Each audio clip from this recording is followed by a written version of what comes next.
नमस्कार। देखिएगा, अभी अपन जो देख रहे हैं, अभी आप ये जो कुंडली देख रहे हैं, हम यहाँ बात कर रहे हैं सप्तम भाव फलादेश की। ठीक है, ये 7 लिखा है। ठीक है, इसको बोलते हैं सप्तम भाव। सप्तम भाव बोलते हैं इसको। ठीक है, सप्तम भाव से क्या क्या देखा जाता है, इस विषय पर चर्चा करनी है। सप्तम भाव का फलादेश क्या क्या है। सप्तम भाव जो है ये जातक के लाइफ में किस किस चीज का प्रिडिक्शन करने के लिए काम आता है। ठीक है ना, आइए चलते देखते हैं क्या है सप्तम भाव। सप्तम भाव जो होता है ये हमारे जीवन साथी का भाव होता है, हमारे पार्टनर का भाव होता है। ठीक है, वो चाहे बिजनेस पार्टनर हो, चाहे लव लाइफ पार्टनर हो। ठीक है ना, लव लाइफ पार्टनर हो, मैरिज लाइफ पार्टनर हो, बिजनेस लाइफ पार्टनर हो। ठीक है, वह हमारे पार्टनर को दर्शाता है सप्तम भाव। ठीक है ना, यह विवाहित जीवन को दर्शाता है। यह सप्तम भाव हमें बताएगा कि हमारी शादी होगी कि नहीं, शादी होगी तो कितने वर्ष की आयु में होगी, कौन से सन में हमारी शादी होगी, हमारा दाम्पत्य जीवन अच्छा रहेगा, हमारी मैरिज लाइफ अच्छी रहेगी या नहीं रहेगी, मैरिज लाइफ में कोई प्रॉब्लम तो नहीं होगी। कोई भी चीज़ें जो हैं हमारी मैरिज लाइफ से संबंधित गुप्त संबंध जो है वो है भी हमें सप्तम भाव से ही पता चलते हैं हमारे बारे में। और हमारा जो जीवन साथी है उसके बारे में संपूर्ण जानकारी, जीवन साथी के बारे में संपूर्ण जानकारी सप्तम भाव से पता चलती है। सप्तम भाव से हमें जीवन साथी के चेहरे के बारे में पता चलेगा। सप्तम भाव से हमें जीवन साथी के बोलने के, रहने के, खाने के, पीने के तरीके का पता चलेगा।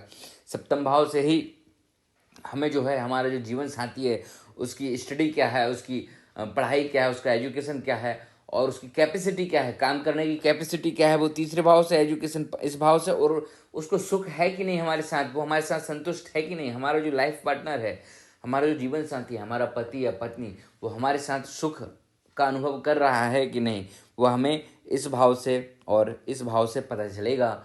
ये ले देकर सीधी सच्ची बात जो है, सप्तम भाव हमारे दाम्पत्य जीवन को दर्शाता है, हमारे पार्टनरशिप को दर्शाता है। ठीक है, अभी सप्तम भाव से हम और क्या क्या देख सकते हैं दाम्पत्य के अलावा, साझेदारी, मित्रता। ठीक है, यदि कई लोगों को आपने देखा होगा कि उनके लिए बताया जाता है कि भैया आपके लिए पार्टनरशिपिंग अच्छी नहीं है। ठीक है ना, यदि यहाँ पर एक से अधिक पाप ग्रहों की दृष्टि पड़ रही है तो पाप आपके लिए जो है पार्टनरशिपिंग नुकसानदायक होती है। ठीक वैसे ही मैरिज लाइफ में भी डिस्टर्बेंस होता है। इसीलिए जो है यहाँ पर अत्यधिक पाप ग्रह यदि दृष्टि पड़ रही है या सप्तम इस पाप ग्रहों से पीड़ित है तो आपके लिए मैरिज लाइफ में भी डिस्टर्बेंस रहेगा। साझेदारी, पार्टनरशिपिंग में भी आपको धोखा मिल सकता है, लड़ाई झगड़ा हो सकता है। यहाँ से हम जो है व्यापार देखेंगे, कोर्ट कचहरी देखेंगे, दादा को भी यहीं से देखेंगे, नानी को भी यहीं से देखेंगे, विदेशी लोगों से संपर्क है ना, अदर यानी बाहरी लोग, बाहरी मेल हो, बाहरी फीमेल हो, इनसे संपर्क भी हम सप्तम भाव से देखेंगे।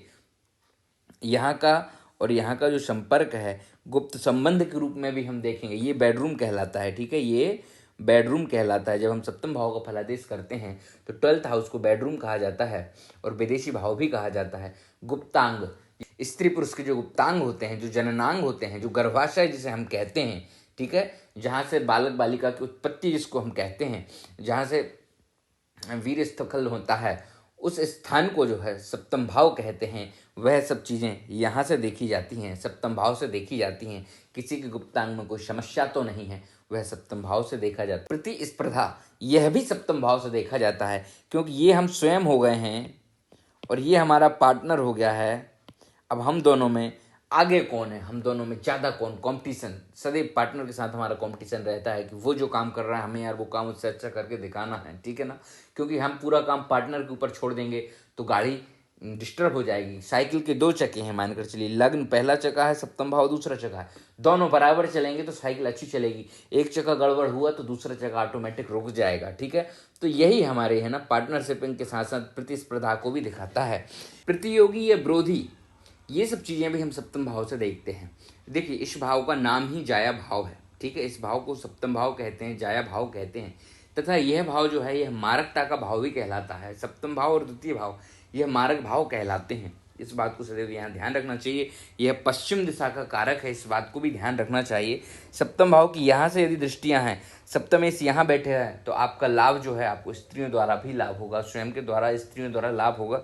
सप्तमेश यहाँ है तो आपको मित्रता द्वारा, बंधुओं द्वारा, फैन फॉलोइंग द्वारा लाभ होगा।